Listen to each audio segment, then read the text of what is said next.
한 지붕에 두 집처럼 두 가정을 사는 가족이 있었습니다. 남편은 사업을 하고 아내는 외국인 회사 사장으로 주어진 일에 몰두하며 살았습니다.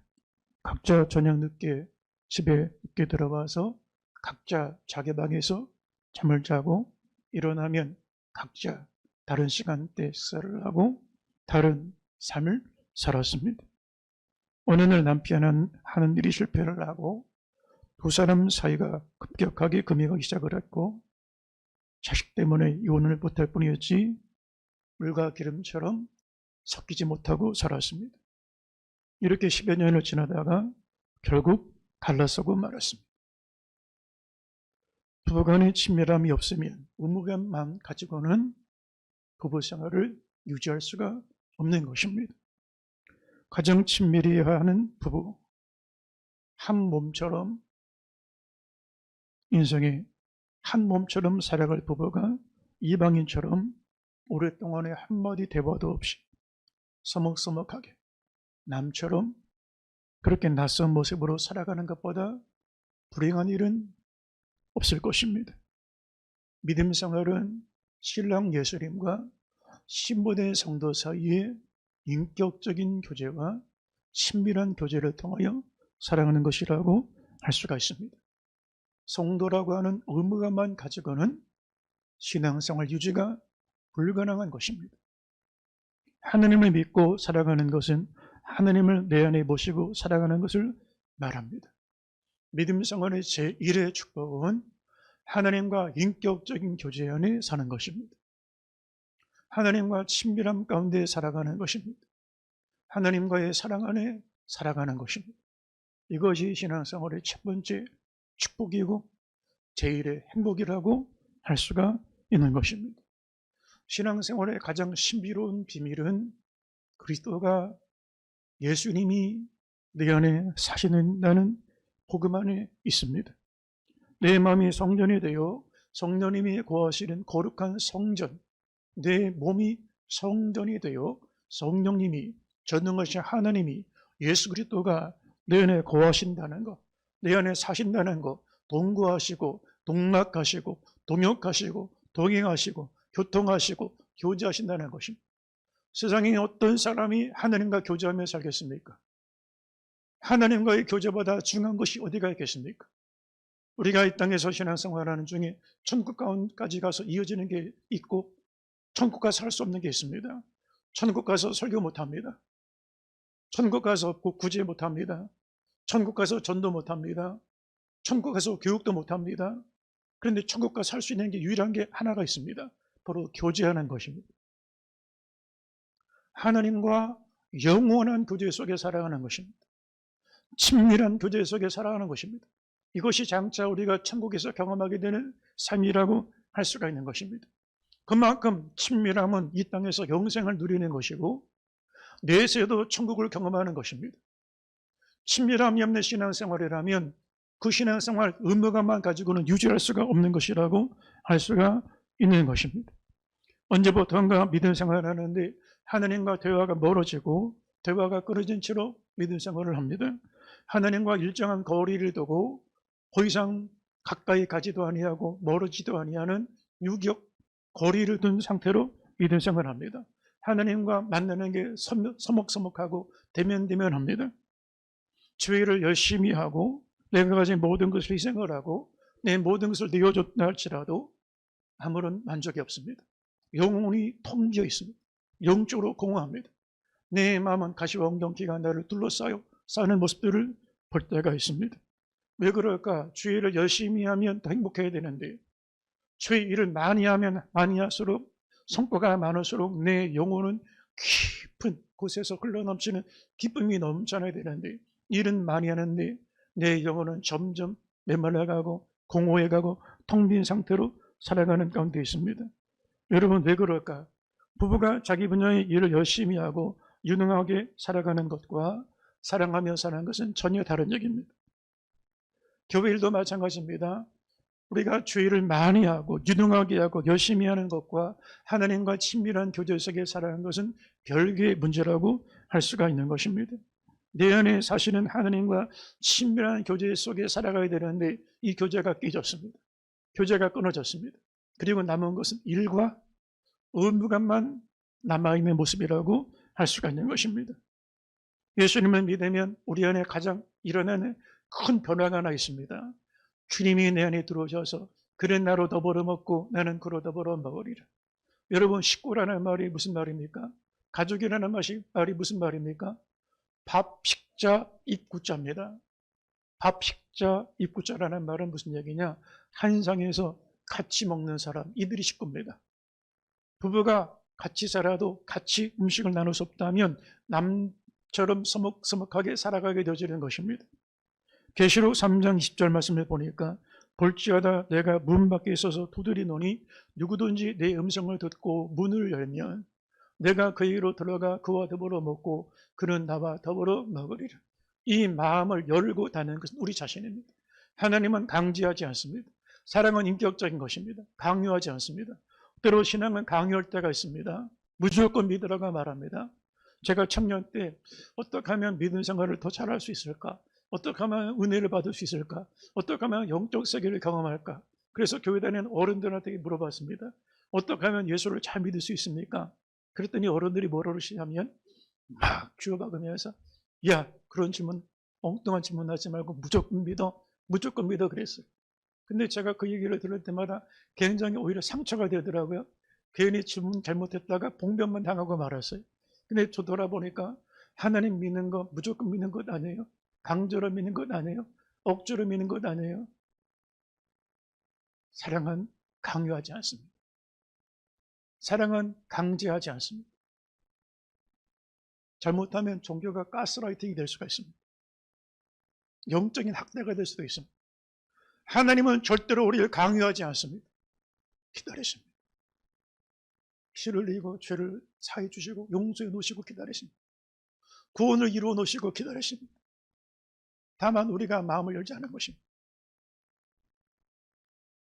그렇게 마음 열기가 어렵습니까? 그렇게 마음 닫고 사는 게 편안합니까? 마음의 벽을 쌓은 것은 우리 자신입니다. 세상과 교제를 끊고 가족과 교제를 끊고 사는 것도 나 자신입니다. 그 굳게 닫힌 마음이 과연 평안이 있겠습니까? 근데 마음을 열면 주님이 내 안에 들어오셔서 더불어 먹습니다. 그는 나로 더불어 먹고 예수의 피, 예수의 살, 예수의 생명 먹고 마시게 되어지는 것입니다. 그리고 한 몸이 되어 살아가게 되어지는 것입니다. 하나님 얼굴을 대면하며 바라봅니다. 여러분 하다못해 세상에 잘 나가는 사람들 얼굴 만나는 것도 힘들어요. 연예인 얼굴 만나는 것도 힘들어요. 국회의원 배지 달면 선거철에는 악수하러 다니지만 얼굴 하나 쳐다보기도 힘들어요. 그런데 하나님 우리를 얼굴을 마주하여 바라보시는 거예요. 이 얼마나 큰 영광입니까? 주의 스면한 음성을 듣습니다. 여러분 사랑하는 사람의 말을 들으면 힘이 납니다. 위로가 됩니다. 지쳤을 때도 사랑하는 사람의 음성을 들으면 힘이 납니다. 그런데 하나님의 음성을 들으면 듣는 자는 살아나리라. 성령의 음성을 들으면 내 심령이 살아납니다. 영적인 힘이 공급받게 되어지는 것입니다. 하나님과 영원한 생명줄로 이어지게 되어지는 것입니다. 하나님과 행복한 동행을 하며 살아가게 되어지는 것입니다. 영생은 하나님과 친밀하게 알아가며 살아가는 것을 영생이라고 말합니다. 여러분 영생이 무엇입니까? 100년을 사는 거. 앞으로는 100세 시대가 아니라 120세 시대가 된다고 그래요. 이 자리에 있는 우리 성립교회 성도 여러분 120세까지 사시기 바랍니다. 그런데 여러분 100세 사는 게 과연 축복일까요? 요즘에는 도시만에 노인 병원 시설이 많습니다. 한 번은 노인 요양원에 신방을 갔는데 99세 된 어른이 입원하셨어요. 그런데 그 병실에 다 90이 넘은 분들이 입원해 있습니다. 산소호흡기, 손발 다 묶고 있어요. 같이 갔던 분이 이런 얘기예요. 목사님, 저는 그렇게 오래 살고 싶지 않아요. 다 건강하게 살다가 흠없이 하나님 앞에 나갔으면 좋겠어요. 무엇이 영생입니까? 100년을 살고 120년을 살면 그게 영생입니까? 성경이 말하는 영생은 시간의 길이를 말하지 않습니다. 장수하는 걸 영생이라 말하는 게 아닙니다. 영생의 개념은 시간의 길이를 말하는 게 아니라 생명의 질을 말하는 것입니다. 하루를 살아도 천국을 경험하고, 하루를 살아도 감사하며 살고, 하루를 살아도 예수 안에 살면 그게 천국이고 영생입니다. 하루를 살아도 원망하며 살고 저주하고 살고 정죄하며 살면 하루하루가 지옥처럼 살아갑니다. 삶의 질이 완전히 다릅니다. 여러분, 생활의 수준에 따라 삶의 질이 달라지는 게 아닙니다. 내 안에 예수님 모시고 살아가면 모든 게 은혜입니다. 모든 게 감사합니다. 모든 게 축복입니다. 고난이 와도 축복입니다. 질병도 선물입니다. 시련도 축복입니다. 왜요? 은혜 안에 살기 때문에.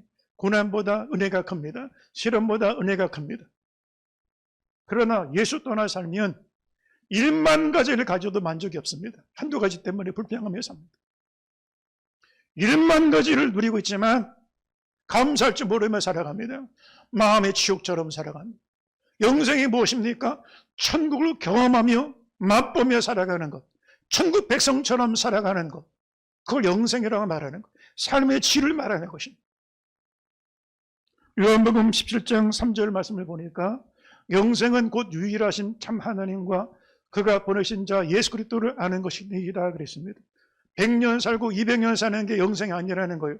하나님, 영원하신 유일하신 하나님을 아는 것과 예수 그리스도를 아는 것이다. 여기 안다는 말은 어떤 말이냐? 아담이 하와를 아내로 맞았습니다. 그런데 아담이 하와를 사랑했다. 히브리 단어는 야다라는 단어를 썼습니다. 이 야다라는 단어가 뭐냐? 아담이 하와를 알았더라. 이게 사랑했다는 얘기입니다. 사랑하며 살면 그게 서로 아는 거예요. 사랑하며 살면 그게 영생인 거예요. 여러분, 하나님을 사랑하는 자는 자기를 사랑합니다. 하나님을 사랑하는 자는 이웃을, 부모를, 가족을, 배우자를, 자기 자녀를, 소자를 내 몸처럼 사랑하는 것입니다. 이 사랑 안에 사는 것을 영생이라고 말하는 것입니다. 예수님은 생명이 참 포도나무라고 말씀하시고 우리를 향하여 가지라고 말씀해 주셨습니다. 가지가 포도나무 연합되면 포도나무의 열매를 많이 맺는다고 축복해 주셨습니다. 그런데 요한복음 15장의 포도나무 비유의 핵심은 어떻게 하면 열매를 더 맺을까? 더 많은 열매를 맺을까? 거기에 있지 않습니다. 이것은 열매를 강조한 비유가 아니라 관계를 강조한 말씀이라고 할 수가 있습니다. 내 안에 거하라. 이게 핵심입니다. 열매는 그 다음입니다. 내 안에 거하면 이 사람은 저절로 열매를 맺습니다. 그러나 저가 내 안에, 내가 저 안에 있으면, 거하면 이 사람은 많은 열매를 맺나니, 여러분, 이 가지가 원줄기에 접붙이되면 저절로 열매를 맺습니다. 이빨 꽉 깨물고 막 애쓰고 용부림하면서 막 악착같이 집착하며 살아가야 열매를 맺는 게 아닙니다. 저절로 열매를 맺게 되어지는 것입니다. 그러나 나를 떠나서는 너희가 아무것도 할 수 없습니다. 교제가 끊어지면 아무리 애를 쓰고 용을 쓰고 노력해도 예수의 열매, 성령의 열매, 영생의 열매를 맺을 수가 없게 되어지는 것입니다. 결국 예수님께서 저와 여러분에게 하시기 원하시는 말씀은 예수님 안에 거하라는 것입니다. 그것도 어떻게? 믿음으로 연합하여 친밀하게 거하라는 것입니다. 대면 막히지 말고 끊어지지 말고 연합하여 하나 되어 예수님 안에 거하라고 말씀하고 있는 것입니다. 할렐루야, 할렐루야. 우리가 예수님을 믿되 교회 왔다 갔다 하는 것으로 끝나지 말고 예수님 영접하는 순간에 내 안에 오신 예수님, 주님의 나라일 때까지 내 안에 모시고 살아가는 성도들 되시기를 주의 이름으로 축원합니다. 여러분, 구약시대에는 하나님이 우리 위에 계셨어요. God upon us. 그리고 복음서 시대에는 God with us. 우리와 함께 하셨어요. 임마누엘의 하나님. 그런데 지금 은혜 시대, 성령의 시대 마지막 때에는 God in us. 우리 안에 사십니다. 이게 얼마나 놀라운 비밀입니까? 얼마나 큰 은혜입니까? 내가 무엇이길래 이 허물 많고 죄 많고 무슨 덩어리요, 실수통성이 못난 우리들에게 주님이 오셔서 내 안에 사신다. 여러분, 그래서 이 세상에 가장 친밀한 관계는 누구냐? 부부도 아니고 부모도 아니고 하느님과 나 사이입니다. 24시간 365일 인생의 사계절, 인생의 봄, 인생의 겨울, 어느 순간을 경험하든지 낮의 해가 밤의 달이 상치 않게 우리 곁에 오셔서 우리 안에 사시는 분, 그분이 하나님이십니다. 할렐루야. 이 하느님과 친밀한 교제 안에 살아가면 인생이 바뀌어지게 되어지는 것입니다. 삶이 완전히 지금까지 차원이 다른 인생을 살게 되어지는 것입니다. 신앙의 차원이 완전히 달라지게 되어지는 것입니다. 여러분, 하나님이 내 안에 사시는데 그것도 그냥 대면대면하게 남처럼 사는 게 아니라 친밀하게 교제하며 사는데 어떻게 삶이 달라지지 않겠습니까? 어떻게 신앙생활이 달라지지 않겠습니까? 내 안에 하나님과 친밀한 교제 속에 살아가면 결국 내 성품도, 나의 존재도, 나의 삶도, 삶의 내용도, 삶의 목적도 달라지게 되어지는 것입니다. 미국의 서부 개척 시대의 사람들이 금을 찾아서 대이주를 하는 시기가 되었습니다. 그런데 한 번은 몇몇의 친구들이 금방을 찾으러 갔다가 엄청난 금맥을 발견했습니다. 야, 이제 끝났다. 우리 인생은 풀렸다. 대박났다. 그런데 금이 너무나 많아가지고 이걸 캐내기 위해서는 엄청난 기구들이 필요한 거예요. 그래가지고 가까이 있는 마을로 가서 이제는 금을 채굴할 수 있는 기계들을 마련하려고 하면서, 야, 우리끼리 약속을 하자. 가족에게도 아무에게도 금광 발견했다는 거 말하지 말자. 그리고 이제 마을로 갔습니다. 그리고 마을에서 이 채굴을 할 수 있는 모든 도구들을 비밀리에 아무한테도 말하지 않고 이걸 다 준비를 하는 거예요. 그리고 약속한 날 금광 앞에 친구들이 모였습니다. 그런데 이 친구들 뒤에 마을 사람들이 쭉 줄지어서 따라오고 있는 거예요. 그래가지고 친구들이 화가 나가지고, 야, 네가 말했냐? 아니, 난 말하지 않았는데. 야, 네가 말했냐? 난 아무도 말했는데. 근데 마을 사람들이 어떻게 알고 왔을까요? 이 친구들은 아무도 말하지 않았습니다. 그런데 어떻게 왔냐? 친구들 얼굴을 보니까 금광을 발견한 얼굴이 다 들어가 있는 거예요. 보통 사람 같으면 지치고 힘들어서 막 피곤에 젖어 있는 모습으로 파김치가 돼서 마을에 들어옵니다. 이 사람들은 얼굴에 싱글벙글, 몸은 다 엉망인데 막 기쁨이 가득해. 그리고 막 인생을 다 가진 것처럼 그냥 얼굴이 행복하다, 다 가졌다. 그게 얼굴에 다 드러나게 되는 거예요. 그래가지고 마을 사람들이 물어보지 않아도, 야, 저 사람들 금광 찾았다, 금광 찾았다. 그래가지고 알려주지 않았는데 쭈루루 다 따라와가지고 온 동네 마을 사람들이 다 찾아왔다는 거예요. 세상에 금백을 하나 발견해도 얼굴에 표시가 납니다. 그 삶의 모습 속에 이미 표시가 나게 되어지는 거예요. 하나님이여, 젖는 것이 하나님이 내 안에 그것도 친밀하게 인격적으로 사랑하며 그분이 나를 사랑하시고 내 인생에 사랑이 넘칩니다. 나는 부족하지만 완전한 사랑으로 받아주시고, 나는 죄가 있어나 완전한 사랑으로 용서해 주시고, 나는 과거에 있어나 완전한 은혜로 나를 새롭게 주시고, 그 사랑 안에 젖어 사는 사람은 얼굴이 표가 납니다. 얼굴에 화장 하나도 하지 않아도 빛이 막 납니다. 오늘 보니까 막 얼굴에 빛들이 나시는 것 같아요. 나이가 들어도 여러분 날마다 새롭게 살아가게 되어지는 것. 우리 삶에 거룩한 변화와 증거가 나타난다는 것입니다. 하나님과 친밀함 속에 살아가는 것은 신앙의 정보와 지식을 말하는 게 아닙니다. 정보가 많고 지식이 많아서 하나님을 사랑한다고 얘기할 수 있는 게 아니라는 것입니다. 아는 것과 지식적으로 정보를 가지고 아는 것과 사랑하는 것은 전혀 다른 차원이라고 할 수가 있습니다. 하나님을 아는 것은 하나님에 대하여 아는 것과 완전히 다른 얘기입니다. 여러분, 하나님을 개인적으로 아십니까? 하는 질문하고 하나님에 대하여 아십니까? 하는 질문은 다릅니다. 여러분, 우리나라 국민 중에 윤석열 대통령에 대하여 모르는 사람이 없습니다. 검찰에서 모진 수모를 겪고 그리고 어려웠던 그 실언도 이겨내고 그리고 극적으로 대통령 된 과정들을 다 알고 있습니다. 그런데 윤석열 대통령에 대해서 알지만 윤석열 대통령 개인적으로 아는 분 있습니까? 개인적으로 아는 사람 없습니다. 그러면 윤석열 대통령 아는 사이입니까? 모르는 사이입니까? 모르는 사이입니다. 정보와 지식 가지고는 안다고 얘기할 수가 없는 거예요. 우리나라 유명한 블로거들 중에는 몇만 명의 회원들을 거느리고 있는 그런 블로거들이 있습니다. 그 중에 축구 블로거들을 보면 몇만 명, 몇십만 명 그 팔로워들을 거느리고 있는 그런 유튜버들도 있습니다. 이 사람들은 정보에 아주 능통합니다. 손흥민 선수의 모든 정보를 10년 전, 5년 전 경기를 다 기록을 하고 있습니다. 기억하고 있습니다. 아주 빠삭합니다. 그런데 여러분, 이 유튜버들이 손흥민 선수 정보 지식을 알고 있습니다. 그런데 손흥민 선수와 친할까요? 전혀 일면식도 없는 사이입니다. 한 번도 만나본 적도 없는 사람들입니다. 그러나 손흥민이 대하여야 할 뿐이지 손흥민을 모르는 사람들입니다. 사실은 모르는 사이입니다.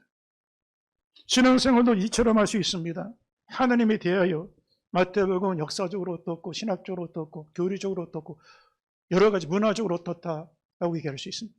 성경 속에 당시의 철학자들은 어떻고 인류 역사상 인문학적으로 어떻고 이렇게 할 수 있습니다. 지식, 정보, 교리, 신앙은 능통합니다. 그러나 성경 속의 예수님과 친할까요?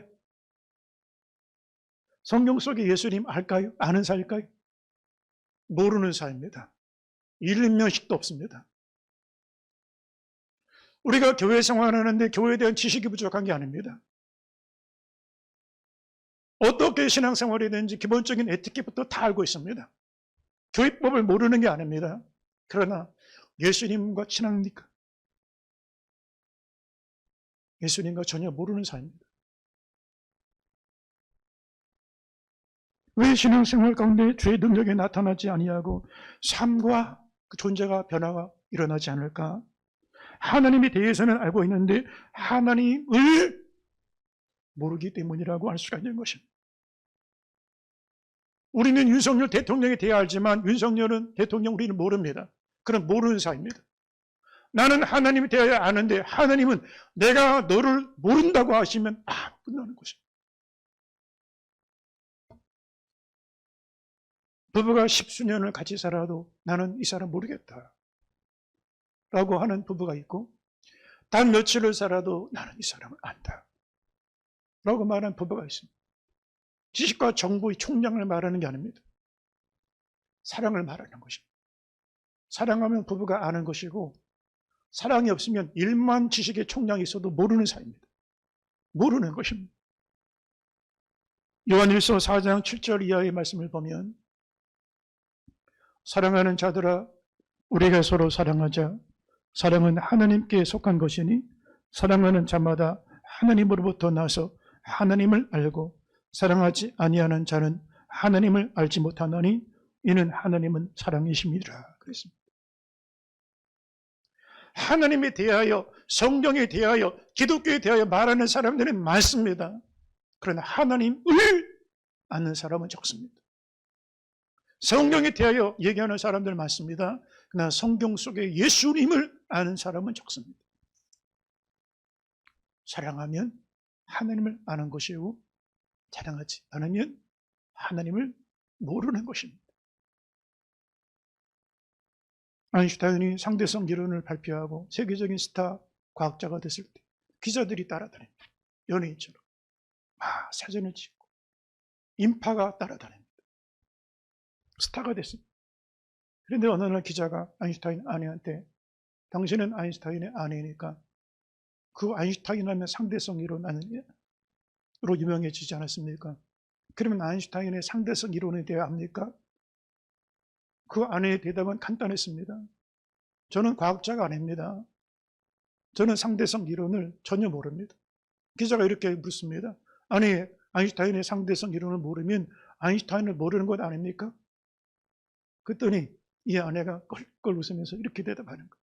기자 양반, 내가 물리학을 모르고 상대성 이론을 몰라도 아인슈타인은 누구보다 내가 더 잘합니다. 인간 아인슈타인을 내가 사랑하기 때문입니다. 우리가 세상적인 이론과 지식과 정보의 총량에 능해도 사랑하면 하나님을 사랑하지 않으면 하나님 모르는 것이요 사랑하면 하나님을 아는 것입니다. 그리고 이 사랑 안에 살아갈 때 그것을 영생이라고 말씀하고 있는 것입니다. 호세아 선지자는 당시 이스라엘 백성들을 바라보면서 내 백성이 나를 아는 지식이 없으므로 망한다 그랬습니다. 여기 내 백성이 나를 아는 지식이 없으므로 그랬는데 성전법을 몰라서 얘기하는 것일까요? 제사법을 몰라서 하는 얘기일까요? 직분법을 몰라서 하는 얘기일까요? 그런 얘기가 아닙니다. 성전 규례를 누구보다 잘 알고 있습니다. 제사 규례를 잘 압니다. 절기는 어떻게 지켜야 되는지, 직분은 어떻게 감당해야 되는지 세상 제도법에 대해 잘 알고 있습니다. 그런데 왜 호세아가 내 백성이 나를 아는 지식이 없으므로 망한다 그랬을까요? 사랑으로 하나님을 알고 사랑으로 하나님과 동행하는 그 영적인 지식이 없다는 것입니다. 일을 잘하고 유능해도 하나님 사랑하는 것과 별개입니다. 청와대에 들어가서 청와대 지금거리에서 비서실장을 하고 정말 중요한 일들을 결정하며 살아갈 수 있습니다. 그러면 청와대 비서실장이 대통령과 친할까요? 사랑할까요? 삼성전자의 전무로 아니면 기획본부장으로 삼성전자 전체 운명을 책임지고 갔던 임원, 우리나라 0.001% 유능한 엘리트입니다. 이 일에서 탁월합니다. 그러면 이재용 회장과 친할까요? 남남 사이입니다. 사실은 남보다 못한 사이입니다. 언제든지 계약해지하면 끝나는 사이입니다. 여러분, 교회 일을 많이 하고 열심히 기도하면 하나님 잘할까요? 기도를 하되 어떻게 기도하는가가 중요합니다. 여러분, 대부분 기도할 때 하나님 더 많은 걸 주세요. 더 많은 복을 주세요. 더 많은 명예를 주세요. 더 많은 재물을 주세요. 더 많은 지위를 주세요라고 구합니다. 그런데 하나님 그분을 구하지 않습니다.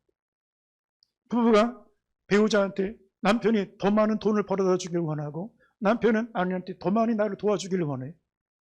그런데 정작 배우자를 구하지 않아요. 우리가 기도할 때 하나님 건강을 주세요. 재물을 주세요. 명예를 주세요. 지위를 주세요. 좋은 대학, 좋은 직장, 좋은 배우자, 편안한 노, 언제까지 하나님의 손만 쳐다볼 것입니까? 우리가 기도하면서 하나님의 손을 쳐다보고 하나님이 내게 주실 이익, 혜택, 이것들을 구하고 있습니까? 아니면 우리가 기도하면서 하나님 그분을 구하고 있습니까? 부부가 상대방이 나에게 돈 많은 것을 갖다 줄 것, 돈 벌어다 주고 명예를 가져다 주고 지위를 주고 내 마음을 편안하게 해주고 나를 위하여 구하는 것과 배우자가 서로 구할 때 상대방 배우자 자체를 구하는 것은 완전히 다른 것입니다. 왜 한국교회가 이렇게 기도가 넘치는데 산마다 기도원이 있고 건물마다 십자가탑이 있고 기도하는 성도가 있는데 왜 하나님을 아는 모습에서부터 점점 멀어질까? 우리는 하나님의 손만 쳐다본 것입니다. 하나님 내게 뭘 주실까? 선물만 구하는 거예요. 하나님 그분을 구하지 않은 거예요. 역대하 7장 14절 말씀에 보니까 내 이름으로 일컫는 내 백성이 그들의 악한 길에서 떠나 스스로 낮추고 기도하여 내 얼굴을 찾으면 하나님에서 뭘 주실까? 뭘 얻을까? 이걸 구하지 않고 내 얼굴을 찾으면 하나님 그분을 구하면 내가 하늘에서 듣고 그들의 죄를 사하고 그 땅을 고쳐주리라. 이 시대에 우리가 무엇을 구합니까? 돈과 명예와 지위와 부유함을 구합니까? 성공을 구합니까? 아들, 딸 잘났고 시집가고 장가가고 좋은 대학에서 좋은 명예, 좋은 직장에서 누리고 사는 걸 구합니까? 하나님 얼굴을 구하지 않았다는 거예요. 하나님 그분을 구하지 않았다는 거예요. 여러분, 우리 성립교회 성도 여러분, 하나님의 얼굴을 구하시길 바랍니다. 하나님의 손을 구하지 않게 되길 바랍니다. 할렐루야. 교회를 많이 해도 마찬가지입니다. 교회를 많이 했는데 하나님 모르는 경우도 있어요. 케냐에서 선교했던 안정규라는 선교사님이 있었습니다. 앞을 못 보는 시각장애자입니다. 그런데 한국에 와서 선교 보고하려고, 선교사 보고하려고 강단에 서면 선교사님이 시각장애인이니까 그냥 시작하기 전에 성도들이 막 눈물을 글썽글썽합니다. 얼마나 어려운 아프리카 땅에서 앞 못 보는 시각장애인이 선교한다는 게 딱한 거예요. 그러면 이 선교사님이 아주 강하게 얘기하는 말씀이 있습니다. 여러분, 저는 하나도 고생하지 않습니다. 저는 선교를 즐기고 있습니다. 이 세상에서 보이는 것으로 영원한 실체와 연결지 마십시오. 돈은 세포를 유지하는 데 도움이 되지만 영생을 얻는 데 전혀 도움이 되지 않습니다.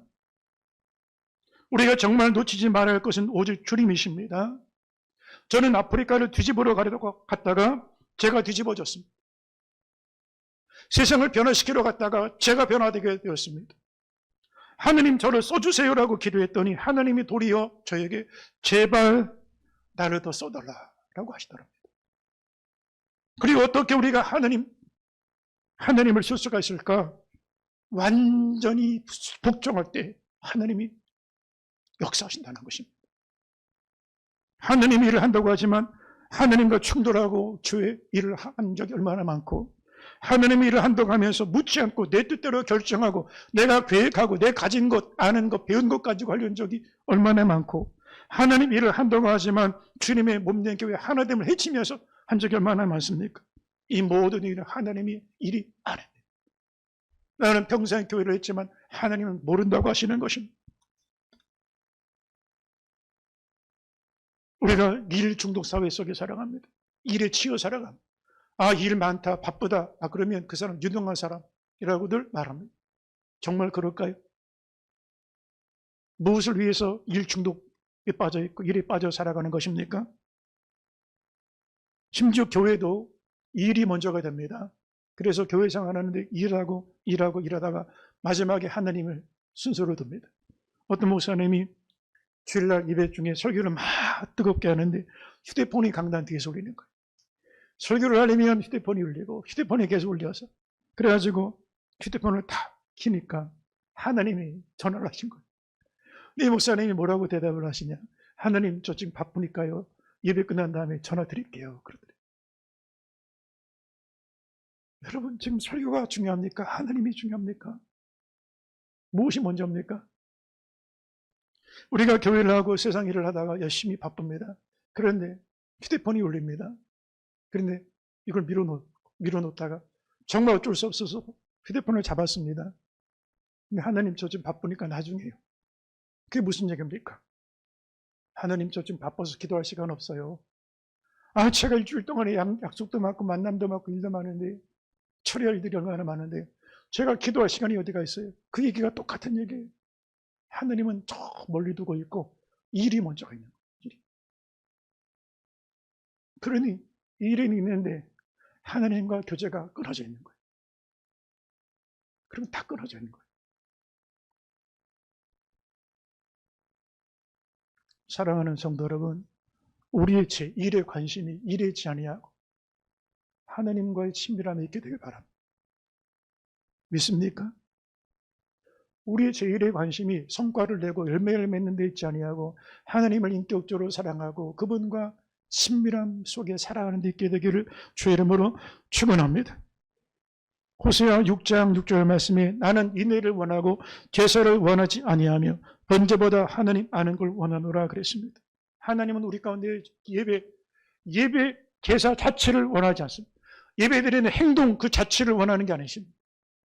일만 헌금을 원하시는 게 아닙니다. 일만 가지 일하는 걸 원하지 않습니다. 하나님 아는 걸 원하십니다. 사랑하는 걸 원하십니다. 하나님과 친하시기를 원하십니다. 성령님과 친밀하게 동행하기를 원하십니다. 전능하신 하나님이 우리 안에 거하십니다. 십자가 지시고 부활하신 예수님이 성령으로 우리 안에 거하십니다. 신랑이 신부를 사랑과 같이, 또 신부가 신랑을 사랑과 한가도 같이 내 안에 거하시는 하나님을 깊이 사랑하고 친밀하게 교제하며 이 풍성한 믿음 생활 행복하게 하는 성도들 되시기를 주의 이름으로 축원합니다. 우리 함께 동성으로 기도하겠습니다.